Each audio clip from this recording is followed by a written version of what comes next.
Hi everyone, here's some of what's heading your way tonight. Your news at 9. Several criminal charges are filed against owners of a ranch for at-risk teenagers. Congress approved the next coronavirus relief package. I'm Ray Bogan in Washington with when it could be signed into law coming up. Doug Heddy is weather. Jacob Leonard has sports. This is KOAM News at 9 on Fox 14. The 4 states' most watched news starts now.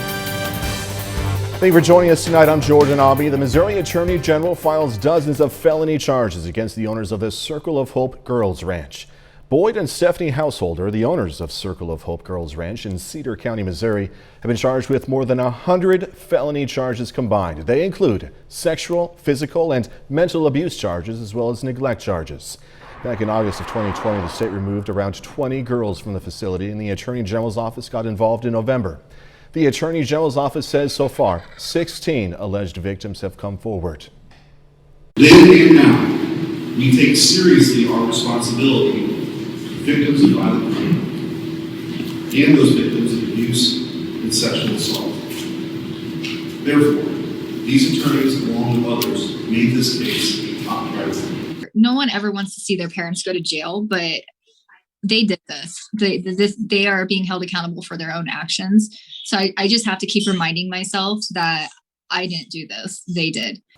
Householders are being held at the Vernon County Jail. The Attorney General calls it one of the most widespread cases of abuse against girls in the state's history. Circle of Hope was a Christian-based boarding school for girls. It closed permanently in September after the beginning of this investigation. Joplin man pleads guilty to child molestation. Authorities say in 2018, Reuben Russell had inappropriate contact with a minor. Russell originally pled not guilty, but has changed his plea to guilty. Doug Heddy joining us now with the first look at the forecast. Good grief, now we know what the 3 little pigs went through. It's awful. Yeah, it's been super windy over the past 2 days, really.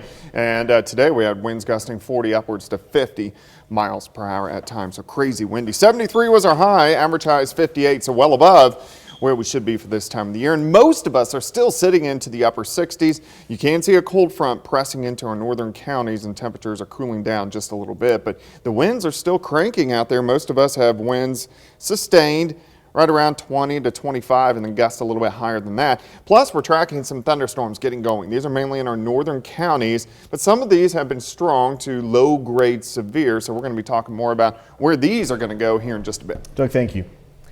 Joplin Area Chamber of Commerce is in talks with General Motors, GM, trying to bring a battery factory to the city. Yesterday, Chamber President Toby Teeter sent a tweet to GM pointing out $200 million in incentives and savings if the company does bring a battery factory to Joplin. There's also been a page dedicated to the effort on the Choose Joplin website. Teeter says if the company comes to Joplin, it's going to bring 1,000 jobs to the city. We had contact yesterday at the highest level. So we are talking to General Motors, but more interestingly is just from this opportunity of telling our story about General Motors, unaffiliated with General Motors or even battery technology, we've had 2 other business attraction leads come about this morning. This is much like last April when the chamber was trying to bring Tesla to the area. Teeter says while Tesla did not come to Joplin, 2 other large companies have decided to come. He says those companies are going to be announced very soon. Public health officials say we're on the verge of containing the coronavirus outbreak, with more than 31 million Americans fully vaccinated and new cases on the decline. Now, some folks are making plans as states start reopening. Fox News correspondent Jonathan Seary has more from Atlanta. We're now averaging more than 2 million shots every day, and states are rapidly expanding their COVID-19 vaccination programs. In New York, all residents 60 and older are now eligible. And on Wednesday, Alaska became the first state to offer vaccines to all adults 16 and older. After a successful rollout this week, President Biden is ordering another 100 million doses from Johnson & Johnson. And health officials confirm pregnant women should be able to transfer the effects of the vaccine to their babies. When you vaccinate a mother during pregnancy, that there's transplacental transfer of antibody IgG from the mother to the baby and also in breast milk. And while the vaccination effort ramps up, work is already underway to develop vaccine boosters to protect against COVID-19 variants, especially the South African version, which is expected to be the dominant strain in the U.S. by the end of March. We are ready to deploy vaccines to contain outbreaks of more deadly versions wherever they occur. Now the focus turns to reopening. On Wednesday, Texas became the first state to completely reverse its COVID emergency rules, and a number of states are now poised to follow, with most folks saying they plan to get back to normal routines while also following CDC guidelines. I love the new rule that if your whole family or friends have had their second shot and have waited their 2 weeks, you can now meet in your house. The CDC is also in the process of preparing new travel guidelines for those who have been fully vaccinated. In Atlanta, Jonathan Siri, Fox News. Congress has passed the $1.9 trillion COVID relief package. Democrats were able to get enough support despite no Republicans voting for it. The bill now heads to the president's desk. Now lawmakers are going to have to defend their position on why they voted the way they did. Fox News correspondent Ray Bogan reports. The motion is adopted. The new coronavirus relief bill has finally made its way through Congress on a party line vote. It will be President Biden's biggest legislative victory so far, and a package Democrats say is on par with the Affordable Care Act. This bill represents a historic victory for the American people. Republicans did not support the bill because they say it's too expensive, and they're against funding continuing for years in the future. The so-called relief bill will end up costing every hardworking taxpayer in America more than $5,000 each. They also say there are unrelated and unnecessary items like $350 billion for state and local governments, $270 million for arts and humanities, and $50 million for environmental justice. Some of these states have actually, like California, they've got billions of dollars more in revenues this year than they had in the previous year. Democrats say the bill will give Americans much needed help with $1,400 stimulus checks, $300 a week in added unemployment, and billions for schools. It also includes funding for COVID testing, protective equipment, and vaccines. A top House Democrat accused Republicans of not voting for it to snub President Biden. The virus is still with us. The economy is struggling. But now we have a Democratic president. The White House says President Biden will sign the bill into law Friday. In Washington, Ray Bogan, Fox News. And that brings us to tonight's KOAM News Now Instapoll question. Tonight's question is, how do you feel about the $1.9 trillion COVID relief bill passed by Congress? You can vote, please do, at KOAMnewsnow.com/vote or by using the KOAM News Now mobile app. Results are updated live, and we'll check in on them later in this newscast. KOAM News at 9 on Fox 14 takes this time to honor one of our four-state heroes. Scott Corner served in the U.S. Coast Guard. A native of Webb City, Missouri, Corner earned 2 accommodations for saving lives after Hurricane Katrina, and we are proud to thank and salute Warrant Officer Scott Corner. He's tonight's four-state hero. Doug is up next with a complete look at the forecast, and later a Neosho senior looking to finish his high school wrestling career with a 4th individual state championship. Gonna have that story in sports.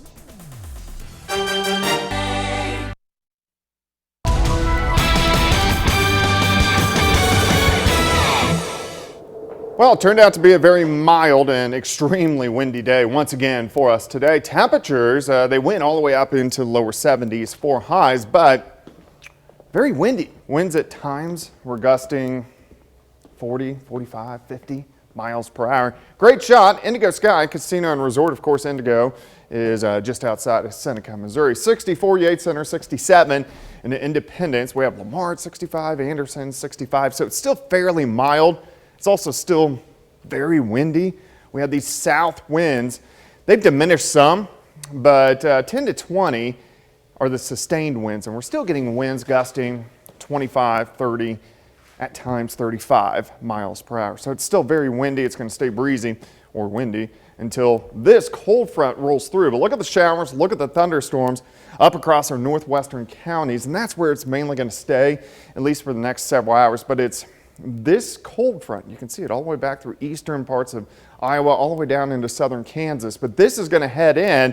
This is going to be wave number 1. Here's wave number 2 as we head into Thursday night, also into Friday. So let's go ahead, zoom in. Look at this batch, showers and thunderstorms. And this is a pretty good line. So on the south side of Kansas City, all the way down just north of Fort Scott, and then over towards Chanute, Neodesha. Now, none of these are severe. We've had a couple severe thunderstorm warnings. Most of these are just strong, but we can't rule out that we get a random severe thunderstorm as we go through the overnight hours tonight. If that would occur, we're mainly looking at winds at 60 and quarter-size hail. I think most of these are just going to stay strong. Scattered thunderstorms continue. Here's midnight. Let's go through the overnight hours. Here's 3 a.m. They increase again, so heavy amounts of rain, and they're shifting farther toward the south and to the east, so right along the I-44 corridor. As we go through the overnight hours into the morning hours, they kind of shift south of Interstate 44. But as we go through the morning, we're still going to get pockets of showers and thunderstorms. I don't think tomorrow anything's going to be very strong because we're going to be on the north side of the front, but we're going to continue to get these pockets of showers and thunderstorms really through the day, and still even in the afternoon we'll have on and off lighter showers, but the temperatures, they're going to be dropping through the day. If you get up early, it's going to be near 60, but as we go through the day, our winds are going to switch to the northeast and our temperatures will drop through the 50s, so kind of chilly actually for us tomorrow. Let's go into tomorrow night. We get a little bit of a break, then here comes our next wave, bands of showers and thunderstorms again. Here's Friday morning, pockets of heavy amounts of rain. Here's about the noon hour on Friday. We go to late Friday, heavy amounts of rain. This just continues all the way through the weekend. So the end result over the next few days, we're going to have a lot of rain. This is really just until Friday into Saturday morning, but a lot of areas are going to get 2 to 3 inches, but total over the next week, we could have 5 or 6 inches. 63 and dropping tomorrow, 64 on Friday, hold into lower 60s over the weekend. But look at the rain every single day until next Wednesday. Yeah. Hey, how's it feel to be back at the green screen? It's a little odd. Yeah? You get a little rusty when you haven't been in here, but even though I'm working from home most of the time, I try to come in when we have more active days. You're doing awesome. By the way, and people shouldn't be worried, now that you just said that, you are here in-house, but people should not be worried, right? There you go. All right, Doug, thanks so much. Coming up, the second day of jury selection in Minneapolis. Who will and who will not be allowed to testify in the trial of a former police officer seen kneeling on George Floyd's neck? I'm Matt Finn in Minneapolis. On Midday. 5 jurors have been seated so far as jury selection continues in the trial of the former Minneapolis officer charged in George Floyd's death. It's not just picking a jury, though. Today, the judge made some big decisions about who can and who cannot testify in the trial. Fox News correspondent Matt Finn reports from Minneapolis. It's the second day of what is expected to be weeks of jury selection in the trial of Derek Chauvin, the former Minneapolis police officer charged in George Floyd's death. Prosecutors and defense attorneys continue to question potential jurors, looking for 12 and 2 alternatives who can demonstrate they'll fairly view the case evidence. Do you think you would tend to favor the law enforcement officer, witness B's account? The judge on Wednesday weighed in on several motions, including allowing the defense to argue Floyd's drug use contributed to his death, but warned about how it's presented, already tossing a previous drug-related arrest. For the prosecution, the judge will allow at least 2 witnesses to testify about Floyd's character. Meanwhile, we also learned the 3 other former officers charged in Floyd's death will not testify in Chauvin's trial, prohibited by their attorneys. The defense also argued taped statements by 2 of those officers should not be permitted. I would not have the ability to cross-examine those other witnesses. I cannot breathe.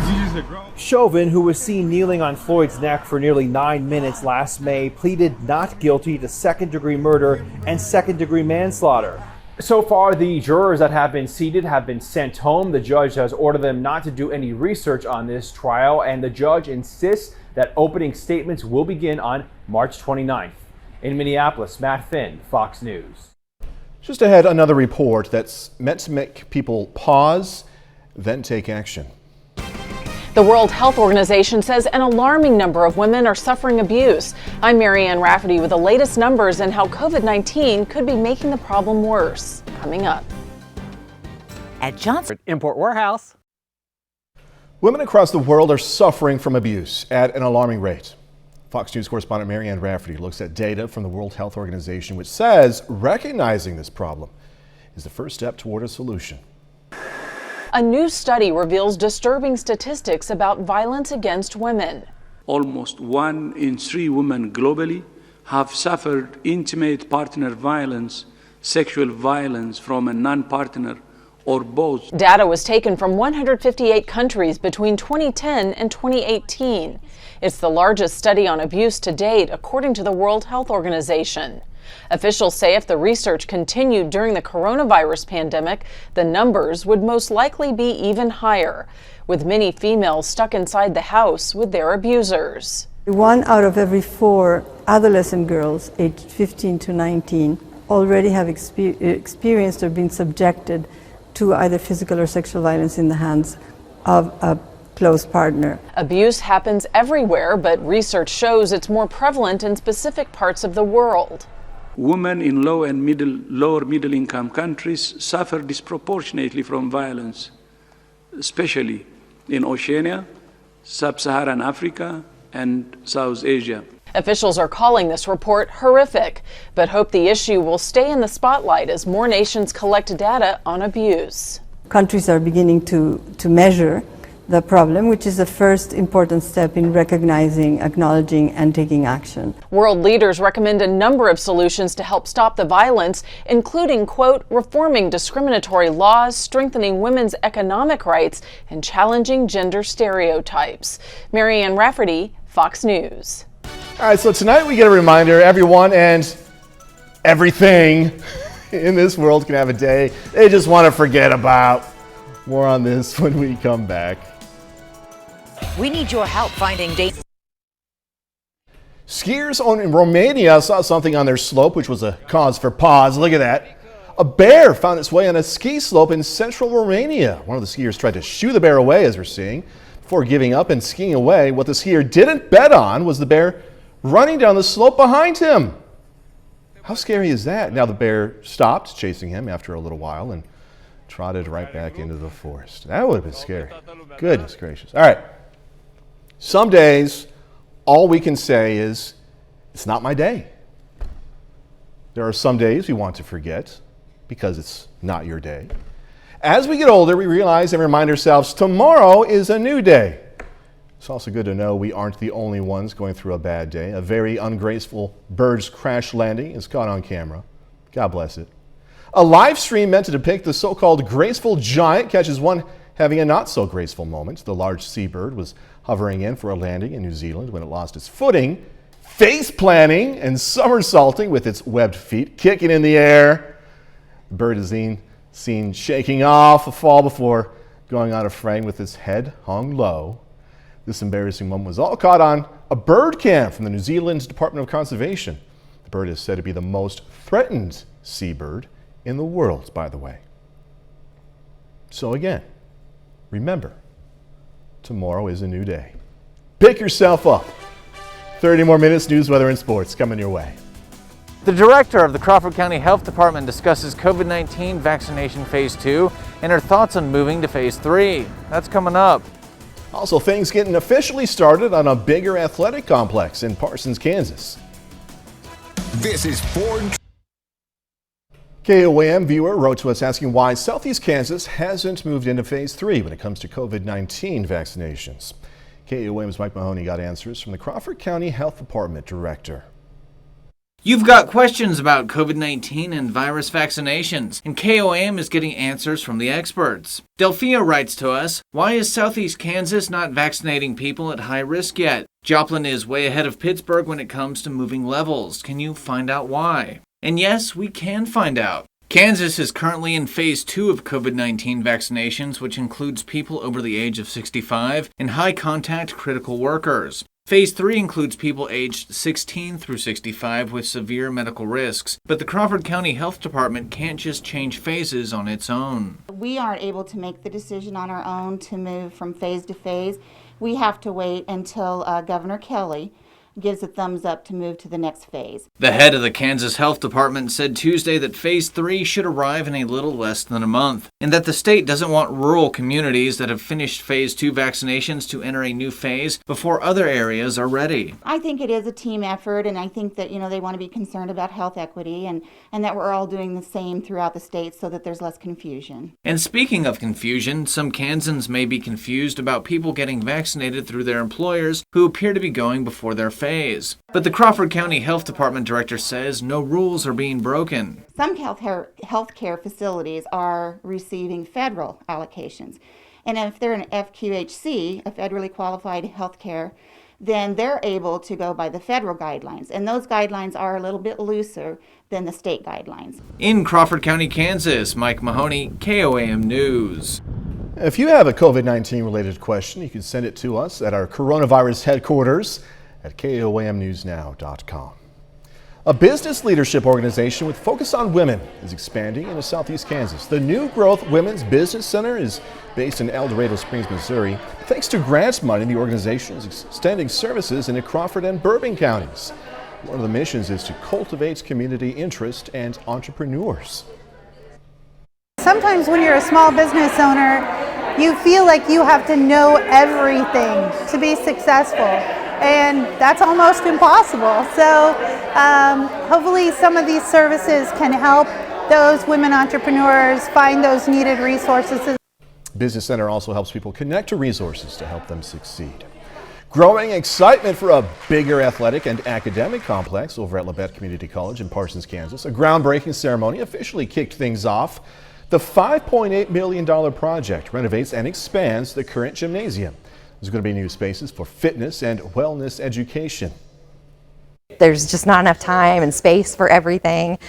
It doesn't have air conditioning. We're the last community college in the state of Kansas to not be air conditioned. So we're going to get that and we're excited. Improved seating. And then we are going to go, it's going to be more than double in the size because we only have 2 locker rooms.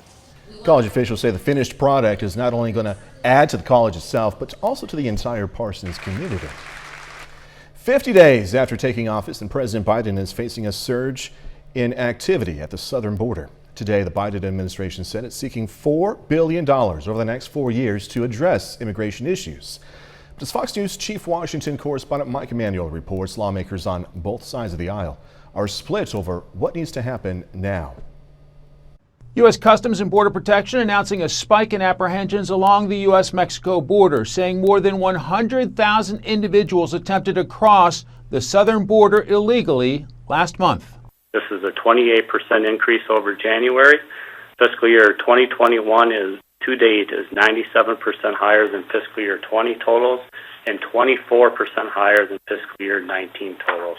While the White House has stopped short of calling the situation a crisis. Whatever you call it wouldn't change what we're doing. The border is not open. The Biden administration says it is addressing the uptick in activity, including the number of unaccompanied children arriving, tripling in the past few weeks. Surges tend to respond to hope. Even if you don't admit it, it doesn't mean that there isn't a crisis, and the facts on the ground, folks, do not lie. Republicans blame the surge on President Biden's undoing of Trump border policies. Just a few weeks into the job, the Biden administration and Secretary Mayorkas are failing on our southern border.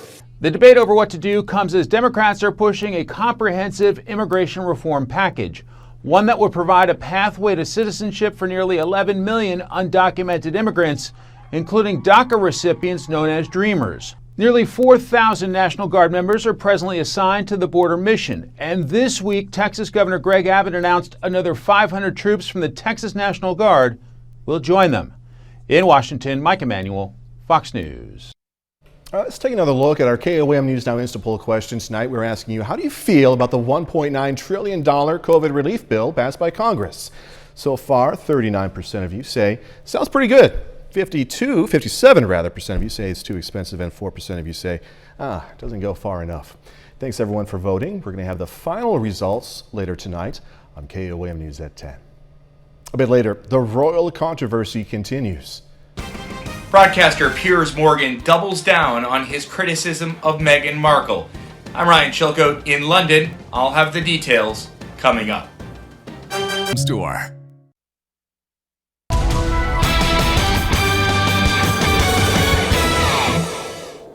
Well, it definitely turned out to be another warm, very windy day for us today. Temperatures lower 70s for highs, and the winds gusting at times 45 upwards to 50, which is kind of crazy. Nice shot of Indigo Sky Casino and Resort. Of course, Indigo's just outside of Seneca, Missouri. Temperatures still fairly mild. Most of us are sitting mainly into low to mid 60s. We're not going to drop off very quickly for us tonight, only a few degrees, so by morning we'll still be sitting near 60. Strong southerly winds. They've diminished a little bit compared to what we saw earlier today, but we're still getting winds gusting 20 upwards to 30 miles per hour. We're going to continue to see this as we go through the overnight hours tonight. Look at the thunderstorms blowing up over the past several hours right across southeastern parts of Kansas, but mainly in our northern counties. But eventually these storms are going to slide off toward the south and to the east. And you can see a whole line from eastern Iowa all the way back into southern parts of Kansas. This is wave number 1. Here's wave number 2. And this wave will continue to keep the rain chances in the forecast over the next several days. Let's go ahead, zoom in. We do have a severe thunderstorm warning, so this is for Woodson County and also Wilson County, mainly due to this core right here moving into western parts of Woodson County. And then you can see additional thunderstorms which track up into Allen, Neosho County, Iola, Chanute, Yates Center, and then continue north near Kansas City. But this one cell, this is the strongest one, and it's dropping very heavy amounts of rain and really big hail. Upwards of $quarter to $half size hail, and we're getting winds that are about 60 miles per hour. This storm is pushing east northeast, so it's very close to Fredonia, just to the north of Fredonia and also Neodesha, and will kind of pass in northern parts of Wilson County as we go through the next several hours.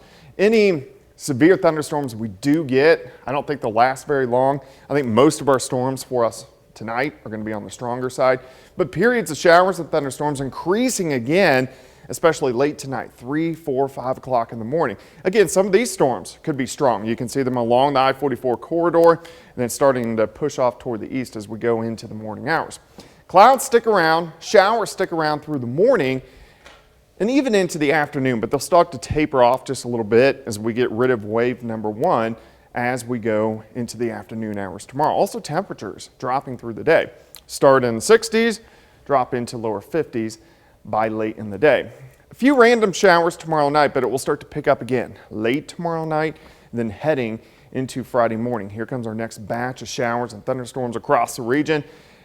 I don't really expect much in the way of severe weather on Friday, but we are going to get some heavy amounts of rain. So here's about the noon hour, and then we go all the way into Friday evening. So it's just round after round as we go through the next couple days. A lot of rain over the next 6 days. I think we could get 5, maybe 6 inches. But scattered thunderstorms tonight. Some of these strong, a few low-grade severe. And look at the rain chances sticking around each and every day over the next week. That's a lot of rain. As you said, there's going to be a concern for flooding. Yeah, absolutely. So we need to watch that. Yeah. All right, Doug. Thanks so much. Well, an antiviral pill is gaining some attention as researchers study its positive effect on coronavirus patients. Fox's Jordan Bowen in Florida has these details. A new pill to treat coronavirus positive patients is showing promise. It's not yet approved, but already early results from clinical trials has researchers hopeful it'll succeed. This may be one of those things that can actually be extremely useful on a broad level. So against a number of different respiratory viruses. The drug, known as Molnupiravir, was developed by Merck and Ridgeback Biotherapeutics. It's intended to be taken as early as the first day someone tests positive for COVID-19, essentially freezing the virus from growing and ultimately mitigating the symptoms. As Dr. Michael Tang with USF explains, it could be a game changer in preventing major infections from even developing in people who test positive. And it might be one of those drugs, fingers crossed, that it doesn't matter what virus you have. If you have these respiratory symptoms, take this drug. It will probably hit that virus. So far, the pill has completed 2 of 3 phases in clinical trials, where a total of 182 coronavirus positive patients were studied. After phase 2, there wasn't any virus found in the patients.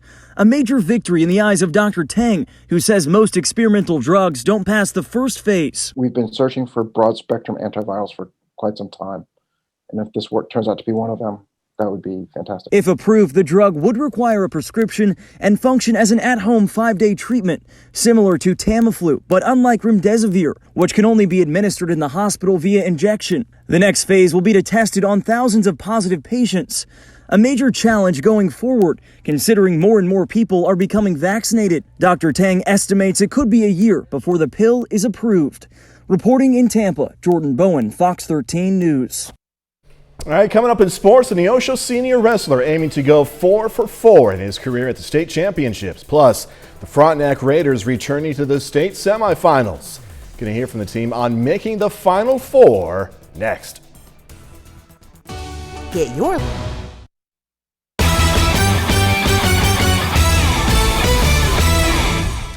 The Carl Junction girls are district champions for the 6th consecutive season. Now, tonight, CJ has a chance to return to the state quarterfinals, facing McDonald County in the sectional round of the Class 5 bracket. Now, this is the 3rd meeting of the season between these two teams.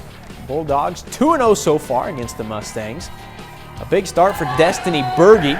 Finishes with the left. She scores 14 in the first half. Other end, Samara Smith, short jumper off the window. But CJ owns the first half. Chloe Burke, 4 threes in the first half. She scores 15 tonight. Bulldogs up 33-13 at half. Fourth quarter here, Jessa Hilton. Nice look to Hannah Lee. But the story of the evening, Destiny Bergy needs 25 to get to 1,000 career points. That bucket there does it for Bergy. Bulldogs roll to the quarterfinals 58-32. Destiny Bergy joins the 1,000 point club as just a sophomore. It feels really good, especially since my teammates are there supporting me all the way through it, and all the fans came and supported me, and everyone else. It's terrific to have a sophomore score her 1,000th point. Considering we didn't play 2 games this year because of a tournament being canceled with COVID. It's a great feat for a kid that's a sophomore, and she just continues to get better and better. The Mount Vernon girls also on the floor tonight. They're at Ava in the sectional round of the Class 4 bracket. Good one tonight with the Mountaineers winning this evening 52-49. Mount Vernon moves on now to host Blair Oaks in the state quarterfinals on Saturday. This week is state championship week for Missouri high school wrestling. The Neosho Wildcats will hit the mat on Friday, aiming to continue their dominance as a team, while senior Caden Auk looks to finish his career a perfect 4 for 4. Neosho high school wrestler Caden Auk is familiar with success. Inside side. This Friday he will compete for his 4th state championship in 4 years. Score it. But the senior also knows defeat. My 8th grade year, I didn't finish where I wanted at the state tournament in youth, and I knew I didn't want to feel that feeling of defeat like I did in 8th grade, so I wanted to go and win 4 state titles. So that was kind of my goal coming up from the junior high program. Auk's work ethic has played a big role in his success. Just to see all the time that I've put in here and on the mat every day, it's been fun to see it start to pay off from the freshman level to now. I knew early he was going to be a special young man just because of his work ethic and his determination and desire to be successful. He started late comparative to a couple of teammates, and he very quickly caught up to competing at a high level because of his desire to win and ability to come in the room and just work, and with work comes growth. The wrestling program at Neosho High School has a history of dominance. As a team, they have won 9 state championships in the last 11 years. When we're going out and fighting at tournaments, we're knowing we're doing it for more than ourselves, and it's for the guys around us. It's fun and it's exciting, and that's why we get so many state championships, is because we do it for the guy next to us. It will be a team effort to try and get state championship number 10. In Neosho, Danny Terzer, KOAM Sports. The Class 3 state championships will begin on Friday morning in Independence, Missouri. That's a look at sports. We're back with more news after this. On Midday Thursday, broadcaster Piers Morgan is standing by comments he made in response to Harry and Meghan's Oprah interview. This coming as some royal experts question the future of the monarchy. Fox News correspondent Ryan Chilcote has more. Harry and Meghan's Oprah interview continues to have an impact across the UK. Meghan reportedly made a formal complaint to British broadcaster ITV over comments journalist Piers Morgan made on the show Good Morning Britain. On Monday, Morgan cast doubt on Meghan's allegations about racism and bullying. His comments drawing more than 40,000 complaints and an investigation by the UK media regulator Ofcom. Morgan left his role on the show but defended his comments on Wednesday. And I think the damage she's done to the British monarchy and to the Queen at a time when Prince Philip is lying in hospital is enormous. During her interview with Oprah, Meghan said the palace failed to help her when she had suicidal thoughts, and a member of the royal family raised concerns over her child's potential skin tone. Buckingham Palace broke its silence Tuesday, saying the allegations would be handled privately. I thought they were going to give a little bit more than just, we will handle this issue privately, because nothing that the monarchy do is in private. Harry and Meghan's interview raising new questions about the royal family's future. Some say it could further fuel the debate over the monarchy's role in Britain and other Commonwealth countries. It will be on the part of the royal family to re-examine itself, to come out stronger, more compassionate, in order to lead the UK and the Commonwealth. Queen Elizabeth II remains the head of state for 16 countries, including Australia and Canada. In London, Ryan Chilcoot, Fox News. When we come back, check out a new Netflix film by Jennifer Garner about parents and kids. Jennifer Garner hoping to bring families closer together with her new Netflix film about parents letting kids take over. Fox's Ashley Dvorkin has this story. We are plenty fun. Jennifer Garner and Edgar Ramirez let loose in the new family-friendly comedy Yes Day. They play parents who allow their kids to make all the rules for one day. Who's ready for Yes Day? As parents, we say no so many times we don't even hear ourselves saying it, and they don't even ask anymore. I love the concept because I think that a Yes Day actually could happen or should be given in any meaningful relationship that you have in your life. Windows down! The concept is based on a story Garner loves and was excited to turn it into a movie. Yes Day comes from a children's book by Amy Krauss Rosenthal that my kids loved when they were little. And it's just about giving them a day where you say yes. Everybody cheer now, come on! Jennifer Garner asked me to come and join her in this adventure. I did not know about it. And then I started to watch all her Instagram posts of the things that her children had asked her to do. And I started to get an idea what an incredibly fun and positive thing it is. So I had to say yes. How can you say no to a movie called Yes Day? The cast agrees that everyone can benefit from the popular practice. I think that is a great way to restore whatever imbalance there is in a relationship. The big thing here is that it doesn't matter what you do, it matters who you do it with. Get ready for some fun! Join the fun this Friday when the film is available to stream on Netflix. In Hollywood, Ashley Dvorkin, Fox News. Pretty cool idea, not an option for my family. If I let my youngest take over, we'd no longer have a house. It'd burn down. I love them though. That's our time for tonight. Thanks so much for joining us. Gonna leave you with video of a baby bear couscous debuting at a Polish zoo. Be safe, do this all again tomorrow. See you then.